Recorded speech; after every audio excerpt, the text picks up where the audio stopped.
करे नटा, सात खंड ना दीप जले सबको दाता।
ईश्वर दलखिर कहा हेमपुर साहब। हमारा नाम राजा हेम सिंह। हमारे जान से पैदा सिर्फ दो लड़की, दाई में जेठ लड़की के नाम धलो हेमंती और छोट लड़की के नाम शांति। इस समय यह 14 कोस राजपाट के मालिक मंत्री है। ये भकुरवा कोदारी मुंह वाले उसको नहीं देख रहा हूं, कहां है? ये हरामजादे को साल में मैं 3 पौवा के साड़ी देते हैं, धोती देते हैं, कुर्ता देते हैं और ड्यूटी बजाने में पीछे रहते हैं। मैं आवाज लगाते हैं, आ गया तो ठीक है, नहीं आया तो मैं तलाश करके टुकड़ा। मंत्री साहब बोल क्यों नहीं रहे कोदारी मुंह वाले भकुरबा? तुम बोलते कहाँ है? अब रे मालिक। ठीक है चल जाओ। अरे मुरही मजा न देगी, अरे खचड़ी मजा न देगी।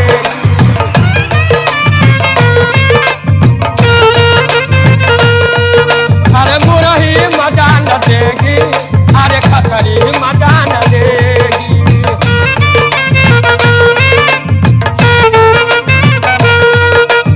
मुरही बिना ही खचड़ी, मुरही बिना ही खचड़ी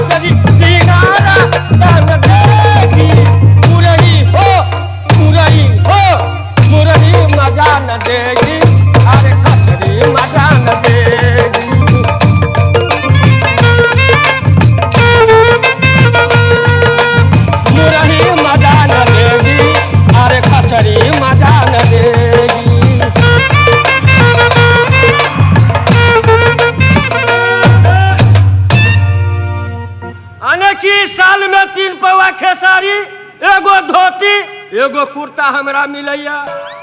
जब महारानी के महल में जाती है तो महारानी कहती है खिरखिरबा पानी ले आओ, खिरखिरबा खाना बनाओ, खिरखिरबा कपड़ा साफ करो। जब महाराज के बंगला पर आते हैं तो महाराज कहते हैं कोदारी मुंह वाले साला यहाँ ड्यूटी करो। महारानी को महल में करे कि महाराज को बंगला पर करे, हम तो करते करते करते ही फिर हंसने तो महाराज को पहले प्रणाम बजा लेते। ठमका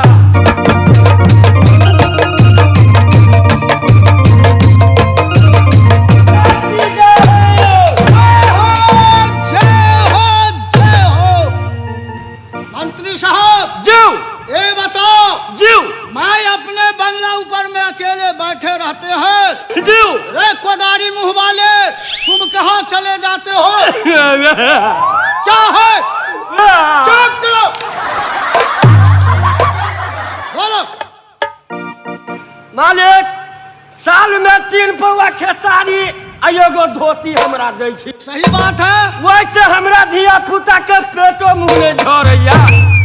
जब महारानी के महल में जाय छी तो महारानी कहैया खिरखिरबा खाना बनाओ, खिरखिरबा पानी ले आओ, खिरखिरबा कपड़ा साफ करो। आ जब अहाँ के महल में अबै छी बंगला पर अबै छी तो अहाँ कहै छी कोदारी मुँह वाले साले यहाँ ड्यूटी करो। हम महारानी के महल में करूँ कि यहाँ के बंगला पर करूँ?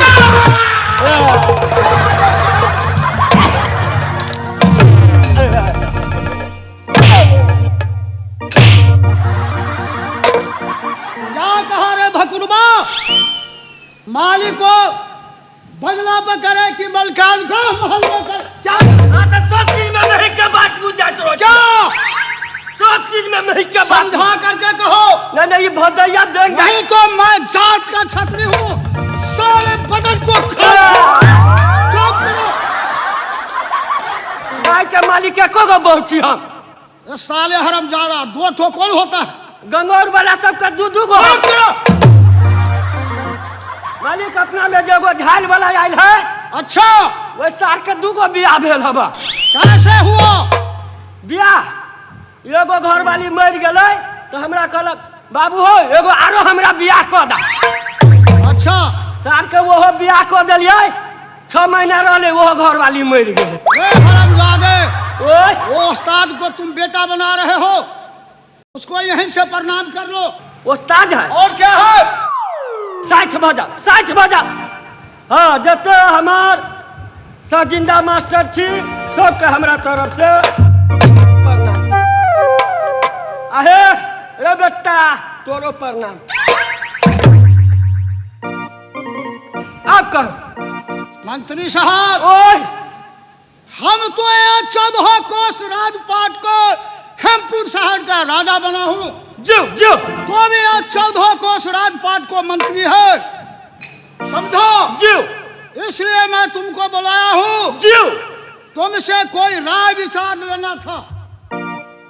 बोलिए मालिक बोलिए। तुमसे राय विचार यही लेना है जो कि हमारे पास में ऊपर वाले नहीं लड़का दे करके सिर्फ 2 लड़की है। जो उस मेरा बेटी अभी नाबालग है, मूर्ख बनी हुई है, जो पढ़ाई लिखाई नहीं चल रहा है। जो इसलिए मेरा विचार है एक सुंदर स्कूल बनाऊंगा, जो उसमें मास्टर रखेंगे, जो उसमें हमारा लड़की जो है हेमंती और शांति दोनों बहन पढ़ लिख के विद्वान बनेंगे। साथ साथ जितने हमारे जनता है उसको लड़का लड़की पढ़ लिख के विद्वान बनेंगे। क्यों नहीं? ये विचार तुम कहो, विचार अच्छा है। देखियो मालिक एकदम पढ़ल लिखल आदमी रहे है तो बहुत बढ़िया रहे है। हेमपुर शहर में स्कूल नहीं है, अहाँ के विचार है जो स्कूल खोलू तो एकदम खोल का अब बउआ शांति और हेमंती के पढ़ावा चलो। सही ने कहा, ठीक है। तो भी 14 कोस राज में डिग्रियां दे दो, और कह दो जितने जनता है वो अपने लड़का हो या लड़की हो सबको स्कूल में पढ़ेंगे, ताकि पढ़ लिख के विद्वान बनेंगे। वो मार वाला काम हमरा बुते नहीं हो। का काम हुआ तो टिकटिकिया बजावा वाला के काम नहीं हुआ। चलो बना दो। हमरा बुते नहीं हो। इतना बहाना छोड़ो, जल्दी करो। टिकटिकिया दे भी पड़ता है। हाँ कहलिए जो हमर छाड़ा दे देते तो नहीं होता। तुम्हारा छाड़ा भी यही है। हाँ दोनों तब उनके कह दो जा ये काम तेरा है मेरा नहीं, चाहे तुम्हारा छाड़ा हो साले चाहे तुम हो। दे भी पड़ता है। ए छाड़ा रे तोरा बुते होते डिगडिगिया दे ले। ठीक है मालिक डिगडिगिया लाकर डिगडिगिया दे देते हैं। जा सकता है।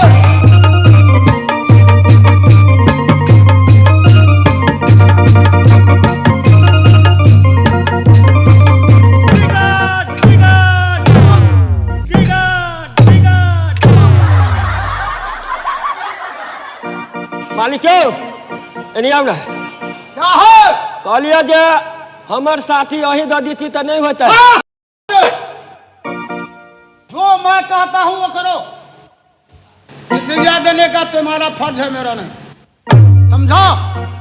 हाँ भाई लोग कान मून के सुन लीजिएगा, आंख बंद करके सुन लीजिएगा।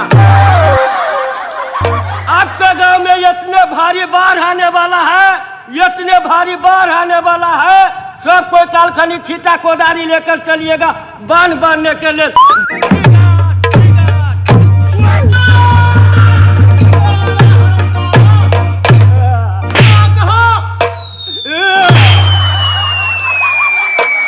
तुमको कहा था डिग्रिया दो कि जितने हमारे जनता है उसकी लड़का हो लड़की स्कूल में पढ़ने के लिए जाएंगे। जीव जीव समझो?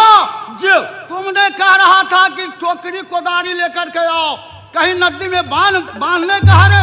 गलता हो गए मालिक, गलता हो गए। ठीक है मैं माफ कर दिया। बोलो। हाँ भाई लोग जितने आदमी सुन रहा है सब आदमी आँख खोल लीजिएगा, कान भी खोल लीजिएगा।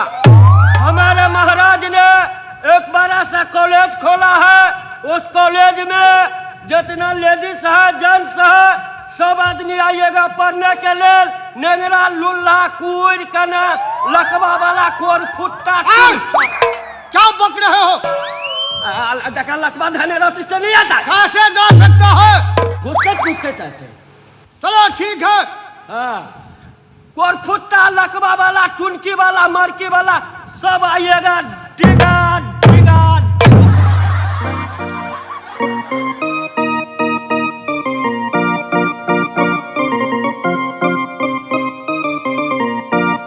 कह दिलिए मालिक, कह दिलिए, कह दिलिए। ठीक है मंत्री साहब, इस समय जितने मेरे जनता है सबको समझा करके कह दिया जी।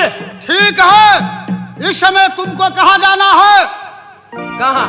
जहाँ हमारे बेटी हेमंती शांति महल में है जी वहाँ जाओ और मेरा दोनों बेटी को बुला कर दीजिए। ठीक है। ठीक है।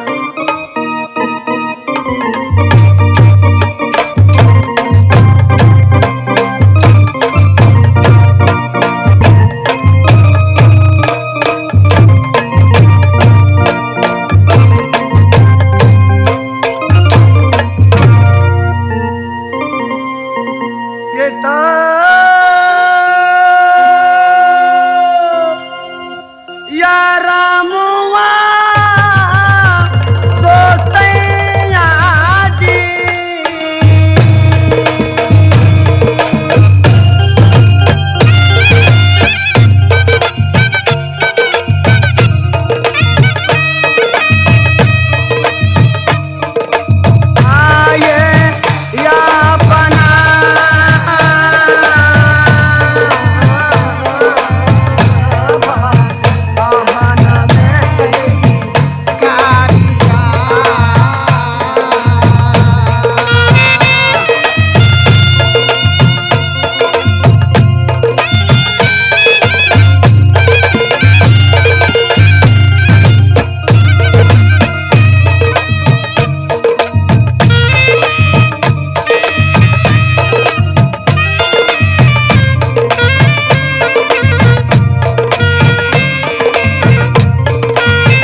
अपना महल में आराम करा।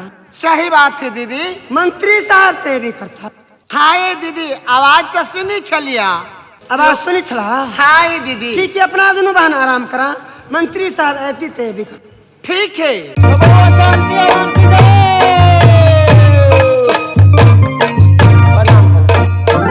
निके रहा मंत्री भैया। खोच रहा।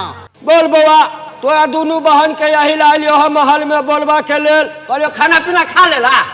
हाँ हो खेल ले। बाप रे बाप छोरी सब भर दिन खाली फिल्म में देख पर है। यहाँ तो बैसल बैसल की करू। सार के बेटी सब गाड़ी किया दे हमरा बाबूजी। तो भर दिन फिल्म में देख पर रहता है। यहाँ तो कथी करी। काम नहीं काज दुश्मन अनाज के। ए मंत्री भैया आय कहे छ काम नहीं जे करे छ तो हम तो राजा रजवार के बेटी छी तो हमर जेहे काज रहते सेहे नहीं करबा। हम दोनों प्राणी जे नहीं रहियो हाँ तो सब भूखले मर जावे घर में। आहा भूखले मर जावे तो नहीं तो तोरा कैला रखने छी। हाँ तो वही के लगा कहले बउआ तोरा दोनों भाई दोनों बहिनी के तोहर बाबूजी बंगला पर बोलल को अच्छा बाप तो तोरा क्या रखने छी हम अपना महल में। जते काम होई से त करबे कर छी बउआ जते काम होई से नहीं कर। बदर खसा किया कहै छी से बोलू तू दोनों बहन बोलू भूखले रही जी। अब वो राजा साहब के काम क के अबै छी त तोरा सबके खाना बना के खिया पिया के रखे छी। आय हां आय बाबूजी के मंगल के हमरा दोनों बहन। बउआ हमरा कोनो बात नहीं कहल को कहल के या बउआ शांति के आ हेमंती के जना नहीं तना बोले ने आवेला। आय हां तोरा तो कुछ मालूम हो तो नहीं। तो बउआ हमरा कहीं को नहीं मालूम गई ने समथिया के तो कुछ मालूम रहे। बउआ हमरा एक तो नहीं मालूम है एक तो ना। झूठ नहीं बोलै छा। झूठ नहीं बोले छी त हम साथ ले जब नहीं करे छी। अच्छा ठीक ही जाए पड़ती। हाँ अच्छा जाहे पर जल्दी कर। ठीक है, चला। चल बुआ चल।